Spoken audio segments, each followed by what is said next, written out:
হযরত ওমর ইবনুল খাত্তাব রাদিয়াল্লাহু তাআলা আনহুর নাম শুনেছেন।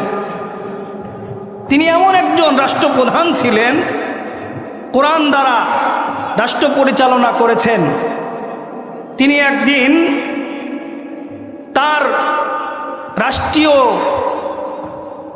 অফিসের মধ্যে বসে তিনি রাষ্ট্রের হিসাব করতেছিলেন। রাষ্ট্রের হিসাব করছে এমন সময় নবীর একজন সাহাবী হযরত ফারুক আজম এর কাছে এসেছে পরামর্শ করার জন্য। হযরত ওমর ফারুক রাদিয়াল্লাহু তাআলা আনহু তিনার কথা শোনার সঙ্গে সঙ্গে তিনি যেই বাতি জ্বালিয়ে হিসাব করতেছিলেন বাতি নিভিয়ে দিলেন।